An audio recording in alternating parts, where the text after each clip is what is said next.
अस्सलाम वालेकुम। Channel philosophy of education में खुश आमदीद। आज हम हेडमास्टर रिवीज़न सीरीज़ शुरू करने लगे हैं, जिसमें हेडमास्टर की तैयारी के लिए इम्पॉर्टेंट वन लाइनर क्वेश्चन जो हैं वो आप लोगों के साथ शेयर किए जाएंगे। वो बहुत ही इम्पॉर्टेंट सवाल जो कि अब तक बहुत से टेस्टों में रिपीट हो चुके हैं, और मुझे उम्मीद है कि अगर आप लोग ये सवाल तैयार कर लेंगे तो हेडमास्टर के इम्तिहान में आपकी कामयाबी यकीनी होगी। तो हम इनको स्टार्ट करते हैं। अगर उससे पहले आपने चैनल सब्सक्राइब नहीं किया तो चैनल भी सब्सक्राइब कर लें, ताकि आप हमारी आने वाली वीडियो से भी बाखबर रह सकें, और जैसे ही कोई वीडियो अपलोड हो आपको उसका नोटिफिकेशन मिल सके। तो हम इसको स्टार्ट करते हैं। सबसे पहला क्वेश्चन है, solo taxonomy consist of level. SOLO taxonomy के कितने लेवल हैं? कुछ बुक्स में ये 4 लेवल लिखे हुए हैं, लेकिन अगर ऑप्शन में 5 मौजूद हो तो आपने 5 को ही टिक करना है, क्योंकि सोलो टैक्सोनॉमी के 5 लेवल हैं। सबसे पहला लेवल है प्री स्ट्रक्चरल लेवल, फिर यूनिस्ट्रक्चरल, फिर मल्टी स्ट्रक्चरल, फिर रिलेशनल, और फिर अब्स्ट्रैक्ट एक्सटेंडेड अब्स्ट्रैक्ट लेवल। तो ये टोटल 5 लेवल हैं।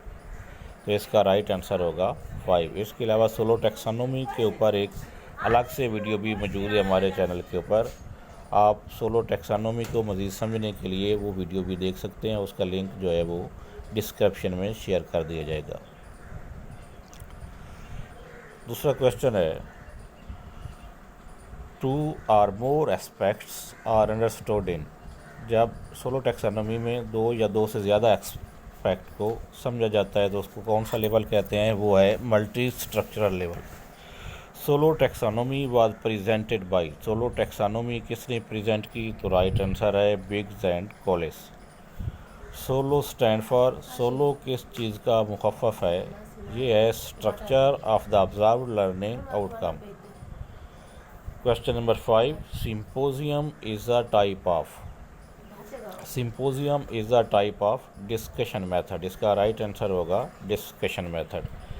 Question number 6, Armstrong was the exponent of heuristic method. Armstrong किस मेथड का एक्सपोनेंट था? तो इसका राइट आंसर है heuristic method. Activity involve, activity क्या चीज़ होती है? Activity involve physical and mental action.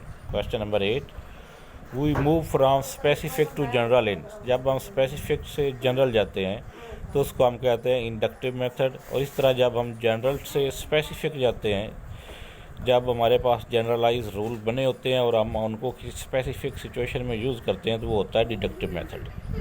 Question number 9, practice is made in. इसका राइट आंसर होगा drill method. Question number 10, the Socratic method is known as. Question answer method. सकरात के तरीका को सवाल जवाब का तरीका भी कहा जाता है। Duration of lesson in macro lesson plan is. Question number 11, duration of lesson in macro lesson plan is. Macro lesson plan में लेसन का ड्यूरेशन जो होता है वो होता है 35 to 45 मिनट्स। तो इसका राइट आंसर होगा 35 to 45 minutes. Question number 12, American approach emphasise. Lesson planning की 2 अप्रोचेज हैं, एक है अमेरिकन अप्रोच और एक है ब्रिटिश अप्रोच। तो अमेरिकन अप्रोच जो है ये लर्निंग ऑब्जेक्टिव्स पे फोकस करती है, जबकि ब्रिटिश अप्रोच कंटेंट प्रेजेंटेशन पे फोकस करती है। Question number 13, drama role play is useful for teaching history. इसका राइट आंसर होगा। Question number 14, which is not the objective of drama और role play? Do make rehearsals. Question number 15, the number of students in cooperative learning group is. Cooperative learning groups में एक group के अंदर कितने student रखे जाते हैं? तो इसका राइट आंसर है 3 to 4 students. Question number 16, cooperative learning is an alternative to. Cooperative learning किस चीज़ का अल्टरनेटिव है? तो इसका राइट आंसर है competitive models. The student like to spend the most of time with their peers. Student अपना ज़्यादातर वक्त किन के साथ गुजारना पसंद करते हैं? तो इसका राइट आंसर है peers. Peer cultures constitute socialization. Peer culture क्या चीज़ बनाता है? Socialization. Question number 19, CAI stand for. CAI किस चीज़ का मुखफ़फ़ है? ये है computer assisted instruction. Example of cognitive domain is. Describe a topic, describe करना किसी टॉपिक को, ये किस चीज़ की एग्जांपल है? कॉग्निटिव डोमेन की। The highest level of cognitive domain is, cognitive domain का सबसे हाईएस्ट लेवल कौन सा है? तो इसका राइट आंसर है evaluation. Educational objectives have been divided into 3 domains. Educational objectives को हम कितने डोमेन में डिवाइड करते हैं? ब्लूम टैक्सोनॉमी के मुताबिक तो ये 3 डोमेन में इनको डिवाइड किया जाता है। पहला डोमेन है कॉग्निटिव डोमेन, अफेक्टिव डोमेन और साइकोमोटर डोमेन। तो 3 डोमेन में हम इसको डिवाइड करते हैं। Taxonomy of educational objectives was presented by Bloom in 1956। Bloom ने टैक्सोनॉमी कब पेश की थी? तो इसका राइट आंसर है 1956।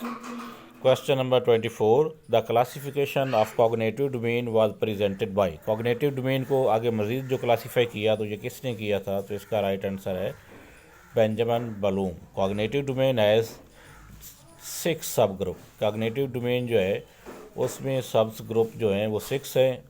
उसमें सबसे पहला सब ग्रुप है नॉलेज, नॉलेज के बाद कंप्रीहेंशन, फिर एप्लीकेशन, फिर एनालिसिस, फिर सिंथेसिस और फिर इवैल्यूएशन। तो सबसे पहला सब ग्रुप जो नॉलेज है, नॉलेज का मतलब होता है चीज़ों को मेमोराइज़ कर लेना, फैक्ट्स एंड फिगर याद कर लेना, कुछ चीज़ याद कर लेना। उसके बाद कंप्रीहेंशन होता है उसकी वजाहत करना। एप्लीकेशन होता है कि जो कुछ आपने नॉलेज सीखा है उसको किसी नई सिचुएशन में अप्लाई कर लेना। एनालिसिस होता है उसको पार्ट्स में डिवाइड करके उसको स्टडी करना। सिंथेसिस का मतलब होता है पार्ट्स को इकट्ठा करके होल बनाना। और इवैल्यूएशन का मतलब होता है उसकी कदर व कीमत का तयन करना। Question number 26, the lowest level of learning in cognitive domain is knowledge. तो कॉग्निटिव डोमेन का सबसे लोएस्ट लेवल कौन सा है? नॉलेज है। ये ऊपर भी जो हमने लिखे हैं तरतीब में, तो इसमें नॉलेज सबसे लोएस्ट लेवल पे है। Question 27, knowing, memorising and recalling is concerned with. चीज़ों को याद करना, मेमोराइज करना या उनको वापस रिकॉल करना, तो ये किस स्टेज में आता है? तो इसका राइट आंसर है knowledge. Question number 28, education is life itself not a preparation for life according to. Education life itself not a preparation for life, तो ये किसके मुताबिक है? प्रोग्रेसिविज्म के मुताबिक। जो पेरेनियलिस्ट है वो कहते हैं कि education is a preparation for life, कि एजुकेशन ज़िंदगी की तैयारी है। जबकि प्रोग्रेसिविस्ट कहते हैं कि education is life itself not a preparation for life. Question number 29, according to which philosophy permanence is more real than change. कौन सी फिलासफी जो है उनके नज़दीक परमानेंट जो है वो रियलिटी है? तो इसका राइट आंसर है पेरेनियलिज्म। पेरेनियलिज्म एजुकेशनल फिलासफी है। Question number 30, perennialism and is an educational philosophy of old values. Perennialism क्या है? ये एक एजुकेशनल फिलासफी है जो कि ओल्ड वैल्यूज़ के ऊपर फोकस करती है। तो ये हमारी फर्स्ट वीडियो थी हेडमास्टर की रिवीज़न के हवाले से। इंशाअल्लाह ताला हम ये नेक्स्ट वीडियो भी इसके ऊपर बनाएंगे। अगर आपने चैनल सब्सक्राइब नहीं किया तो चैनल सब्सक्राइब कर लें ताकि आप हमारी आने वाली वीडियो से भी बाखबर रह सकें। अल्लाह हाफ़िज़।